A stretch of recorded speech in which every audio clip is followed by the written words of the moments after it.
Yeah, I mean, I guess I pretty much didn't play for a year, so I had to do that, and obviously I had, like you said, some juice and trying to, make the plays and hit some guys and, make it easier on the boys. Welcome to the Canes Corner podcast. I am Adam Gold. That was Andrei Svechnikov. Tried to hit some guys, tried to score some goals, make it easier on the boys.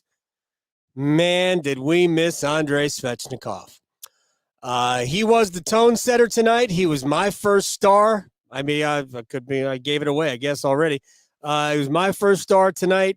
And maybe he wasn't Carolina's best player. I think he was. He was their most important player. Well, Kochetkov was their most important player tonight. He was excellent again. But Andrei, he just set the tone. First shift, hits. He hit Alex Pietrangelo 3 different times, maybe more tonight. Pietrangelo actually went back at him at one point. The big hit in the corner to the left of the Vegas goal. I mean, Andrei was on it tonight. And I don't know if he wasn't necessarily ready or trusting it when he came back the first time. And again, I think we always create these images in our own mind that things are different, things are better when you win. I think Andrei looked different tonight. I think he played the Andrei Svechnikov game tonight. And he didn't commit a penalty. I'm sure he'll get 2 in Pittsburgh. But that was vintage Andrei Svechnikov. And honestly, that was vintage Carolina Hurricanes hockey tonight. And it wasn't even the best that they can play because there were some mistakes and there were some opportunities for Vegas. And on another night, maybe Pyotr Kotchetkov doesn't play as well as he played, especially in the first 58.5 minutes. And it looks a little different. But he was great tonight, and he was able to bail Carolina out of some situations. And that's what you need. We're brought to you by the Aluminum Company of North Carolina if it's for the exterior of your home. You can find it at the Aluminum Company of North Carolina on Hamlin Road in Durham. No place like it. Sammy Hanna and his crew do a great job. So after the holiday is over, you should hit them up, aluminumcompany.com, and get on those exterior home projects that you've been putting off. Well, there are games in which the scoreboard doesn't tell the whole story. And I don't think this is one of them. I know Rod Brindamore said that it was a tighter game. Yeah, I think Carolina, the separator tonight was special teams in Carolina's favor because it could have gone the other way, right? Vegas had more power plays than Carolina tonight. And we've seen plenty of games where the Hurricanes get nothing out of their power play and give up 1. And if that was the case tonight, forget about the last 2 goals. Okay, just forget about what we saw in the last 90 seconds. So take away the 3 power play goals for Carolina, which were varying degrees of amazing for different reasons, and add 1 power play goal for Vegas. And now what are we talking about? Because that was the difference in the game. Special teams, the difference in the game. So take away 3. Carolina's got 3. Add 1 to the first 58.5 minutes. And now we're talking about a 3-2 hockey game and a completely different feel to what we saw. But when I tell you that this was Carolina's when they had to, because I had this game had a backs to the wall type of a feel for a lot of reasons, because you didn't get enough out of the Washington game. Probably should have won that game. Didn't get enough out of it. Had a 2-goal lead twice against Nashville and fell apart in all phases. Fell apart on defensive coverage in all 3 zones. The goaltending was bad, which we all know what happened after that. So Carolina needed a great game, and they needed it against maybe the best team in the sport. And they play a way.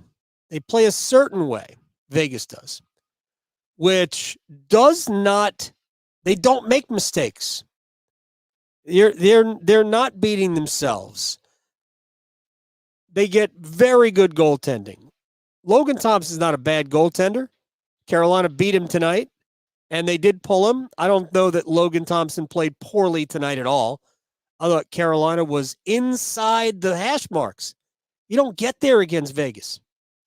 You don't live below the hash marks in between the circles like Carolina did tonight. Now, it's easier on the power play, obviously. And 3 of Carolina's goals came that way. Seth Jarvis in front with the net front on the Svechnikov goal. Michael Bunting in the slot with the rebound of the Aho shot on the next power play to make it 4-1. Seth Jarvis basically cleaning up trash right out on top of the crease for the goal that made it 5-1. Third straight power play goal for Carolina. By the way, in the last 5 games, Carolina's got 7 power play goals, and that includes 2 empty trips. I think an 0 for 4 and an 0 for 5. It's just goofy. But the power play's been better. I've been saying this for a while. Even in the 2 games where Carolina didn't score in the power play, I didn't think their power play was terrible. It wasn't one of those where, oh my gosh, can we just decline it? You know, it's the difference in games. And when you don't score, you feel bad about it. But that doesn't mean the power play was bad. Sometimes it just doesn't score. Just like sometimes your penalty kill isn't great and the other team doesn't score. I thought Carolina's penalty kill was great tonight, though. Between you and me and the other however many people are watching this or listening to it. So it was really the type of a performance that they needed. It was one that you can go, see, we can do this. I know what the last 5 years have been like. I've lived, obviously, longer than the last 5 years with this team and with many of you. In year 1 of the playoffs, we got to basically this part of the season, Carolina was under 500. And we thought, well, this ain't the year. But as it turned out, it was the year. They got back in. Regardless of what happened in the postseason. This is not about the postseason. This is about the regular season. Then the next year, wasn't great. If you recall the way that season was going, it wasn't awesome. Carolina actually, right before the season came to a screeching halt, thanks to COVID, Carolina had lost a few in a row, 3 or 4 in a row, but then won their last 2. And they were on the ground in New Jersey looking to make it 3 in a row. And I remember texting the man about to go into the Hurricanes Hall of Fame. They had just beaten Detroit a couple of nights earlier, and it was supposed to be a game in New Jersey, take on the Devils. And that's where, we kind of knew Rudy Gobert had already happened. All that stuff had already happened. And that's when they shut it down. I texted him. I'm like, any word on what's happening tonight? And his response was, well, they put all the equipment back on the bus. So that'll tell you something. Because the NHL had not yet announced that they were shutting it down. Anyway, it wasn't a great year that year. Then bubble hockey, blah, blah, blah, finished. And then the next 3 years, we had the pandemic central, where Carolina was great. They were great from the beginning of the season to the end of the season. And then 2 years ago, they win the Metro for the first time. I think Carolina, went 9-0 to start the year. And then they did it again last year. They won the Metro. Basically, not quite start to finish. I think the Devils actually were better the first 25 or so games, and then Carolina got it cranked up.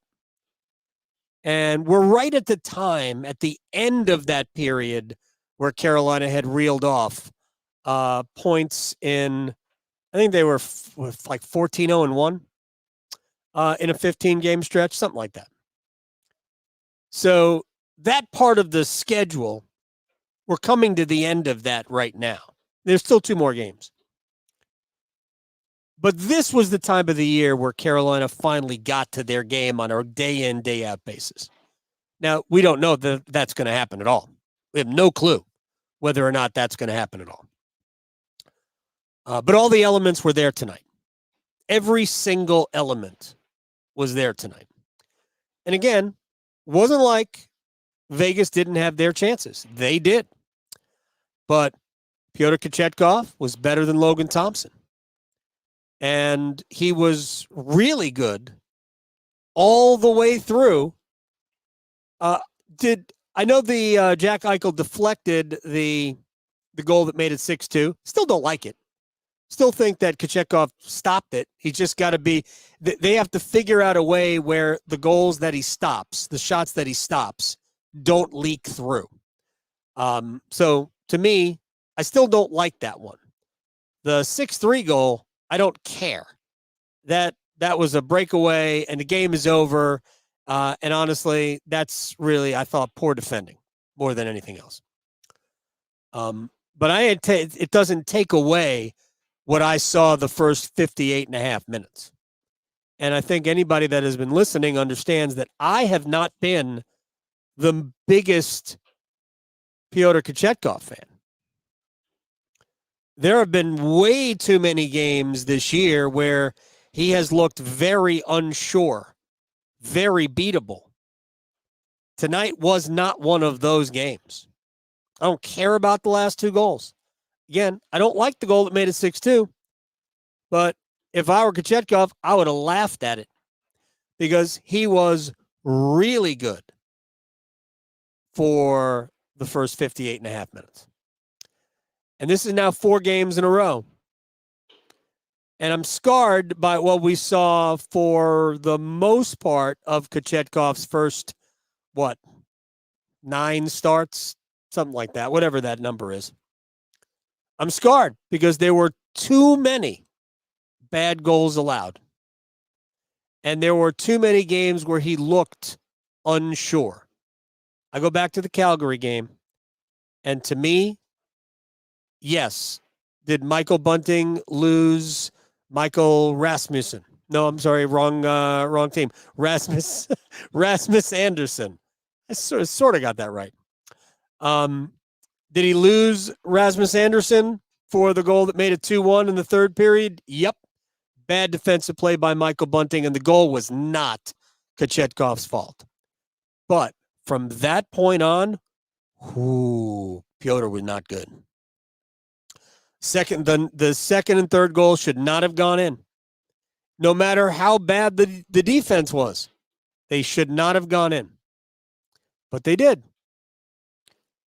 And I think we've seen that too much this year. So I think a lot of us are kind of still from Missouri. It's still about showing me. But Kochetkov showed tonight.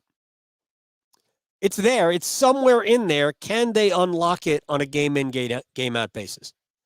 And remember, last year, for 15 games, from November 10th through December 20th, Kochetkov was a top 5 NHL goaltender.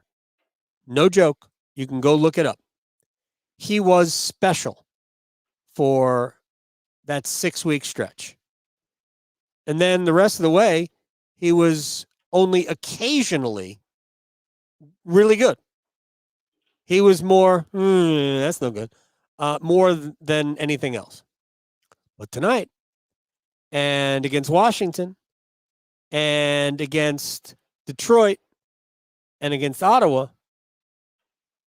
that's what Carolina needs. He got him big saves at big times.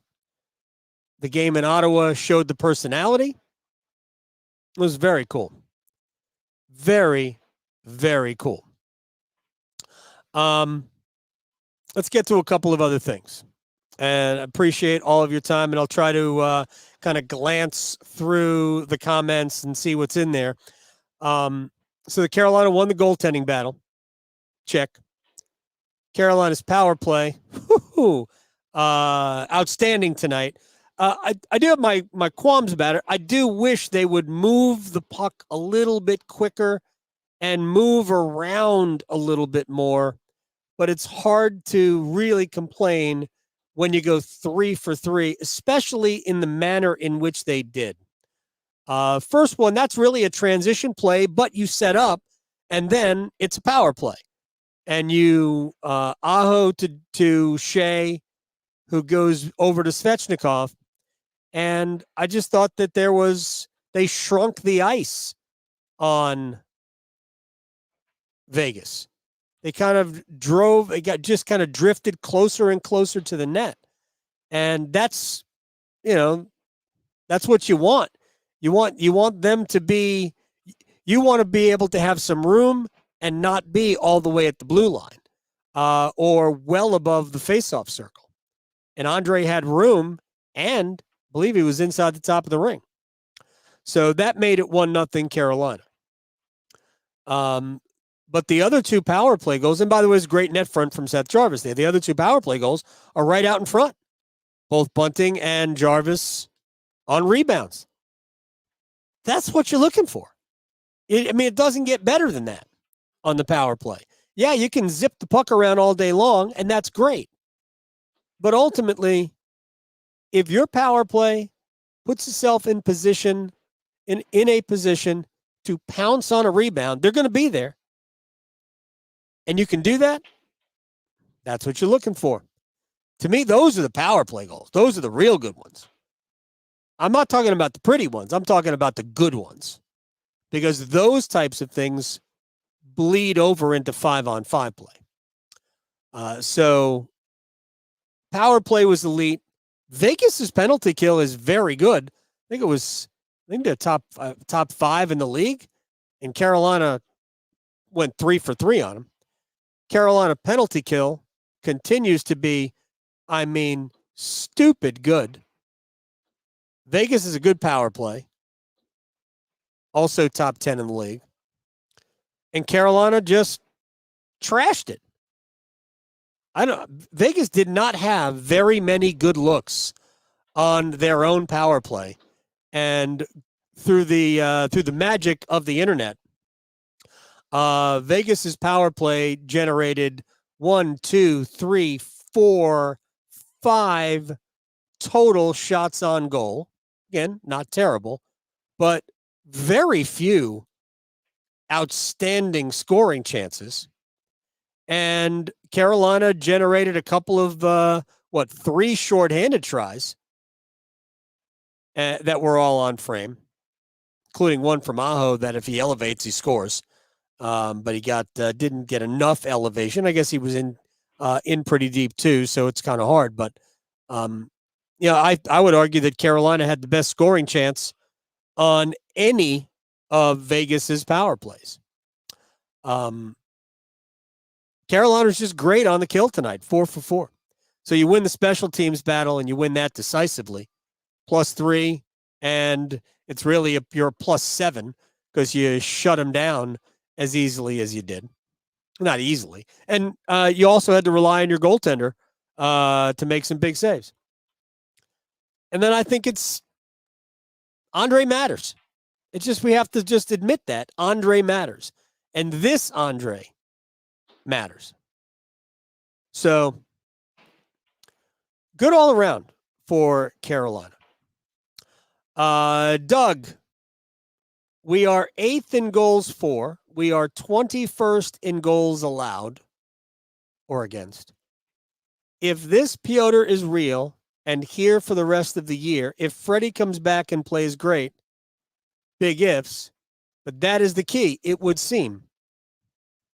Yes, that is the key. And it's something that I have been saying since the beginning of the year when we realized that there might be a problem here. This is no offense to anybody. And granted, Carolina has allowed more grade A scoring chances this year on average than they did a year ago.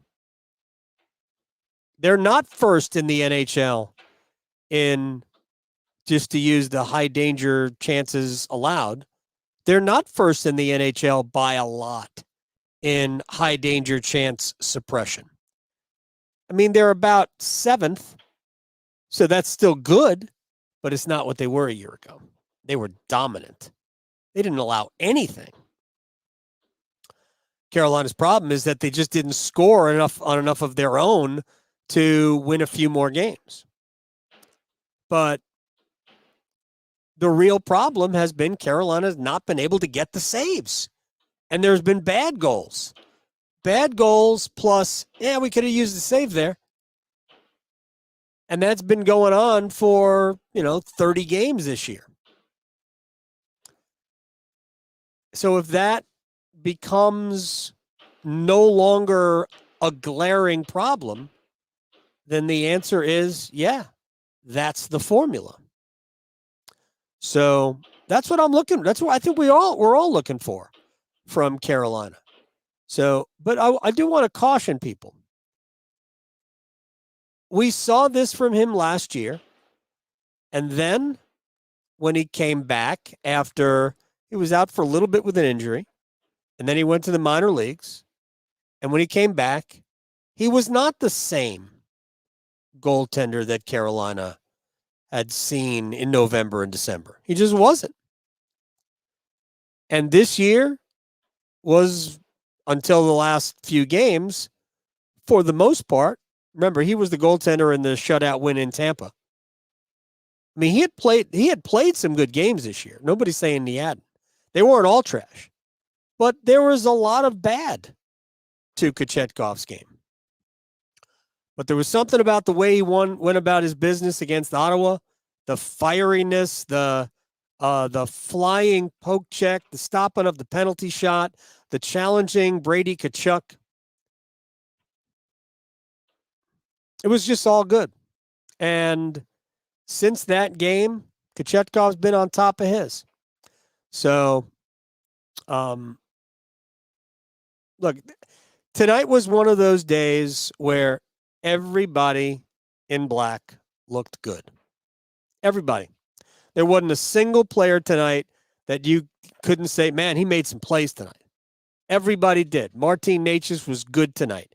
Jesperi Kotkaniemi was good tonight. And I will take responsibility for that because my friend Corey Lavalette of The Athletic and North State Journal, he's a huge proponent. He's Team Kotkaniemi. And I did notice that Jack Drury played with Andrei Svechnikov and Teuvo Teravainen. And this same exact lineup and this same exact configuration will go against Pittsburgh. Rod ain't changing it. But it was Drury that was centering Svechnikov and Teravainen. And I don't care what planet you live on, there's no way you're calling that a fourth line. I think Jack has earned the right to play with those types of players.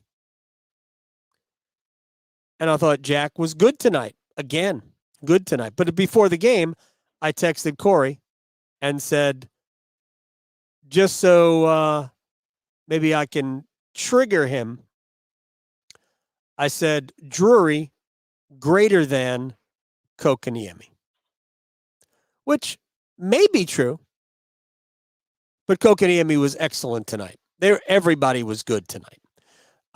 This was, again, as thorough a performance against a team like that as you are going to get.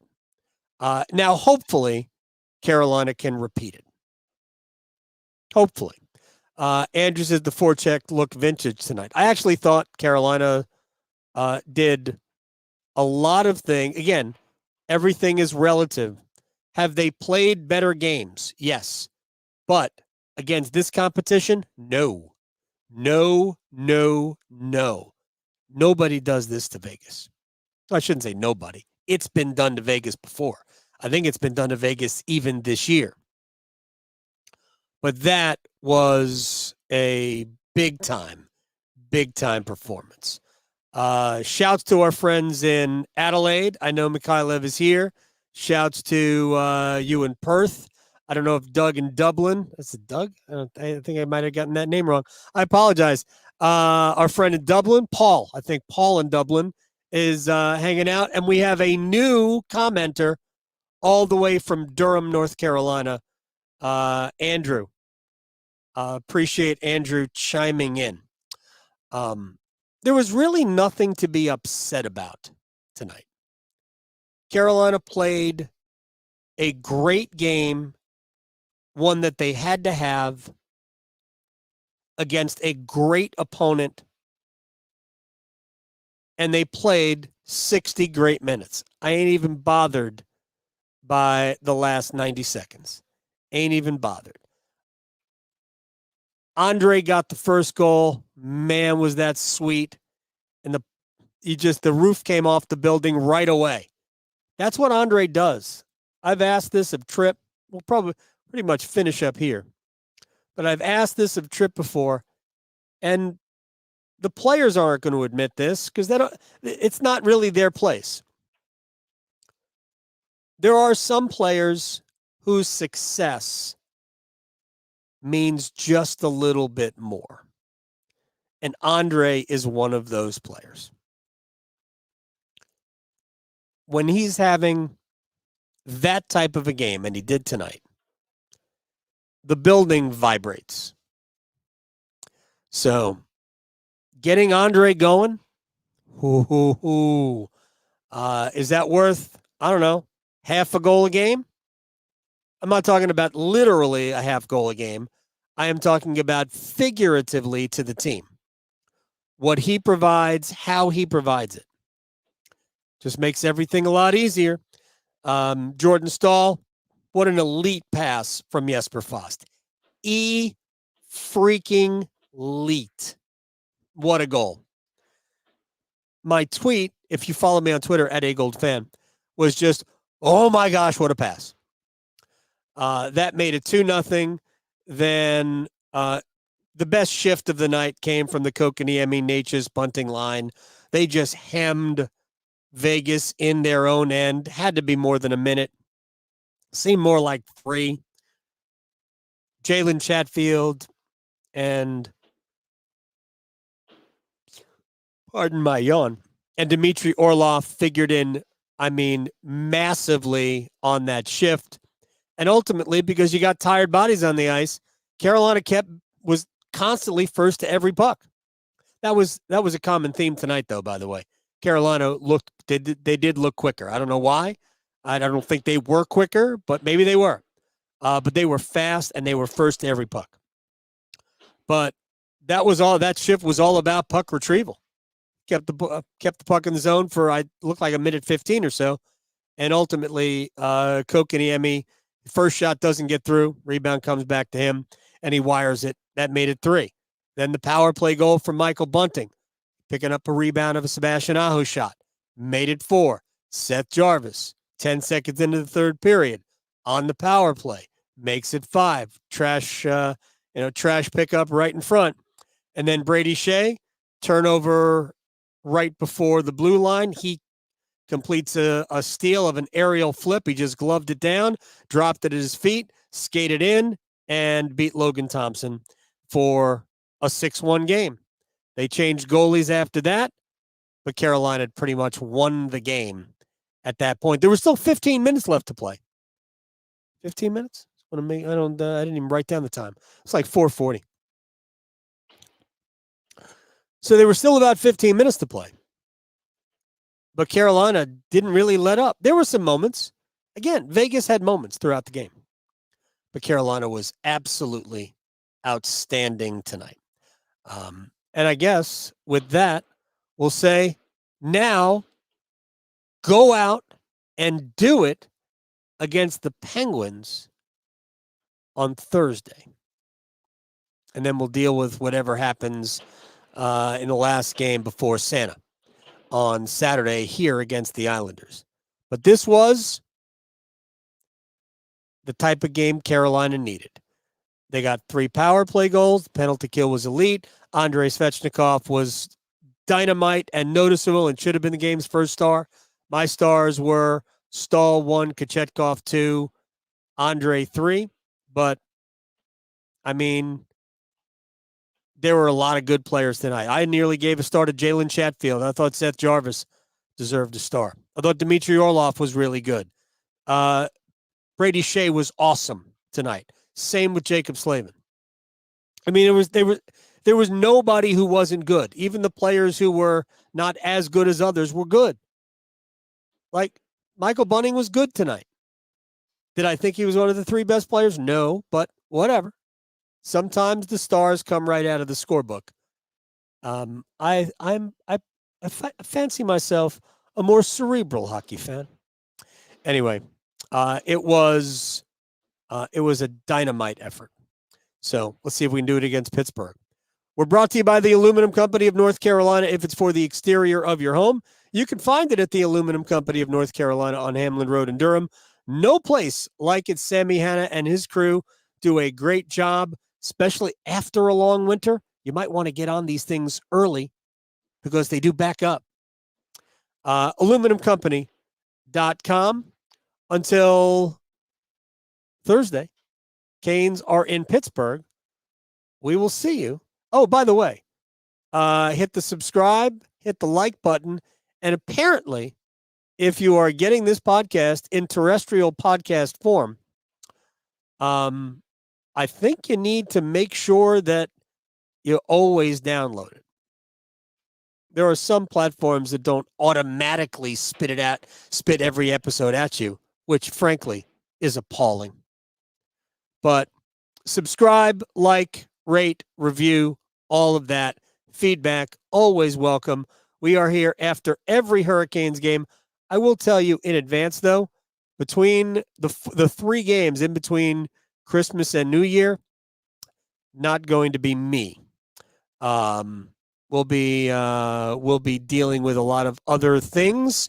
So you'll have Dennis Cox doing pregame, postgame, things like that. And if I can catch a game, we'll do a postgame podcast. But it's pretty shaky that I'll be able to do that. But anyway, that's just thinking ahead. We got 2 more games before the holiday. Enjoy. Be nice to each other. And I'll see you Thursday after the Canes and the Penguins on the Canes Corner podcast. Have a good night.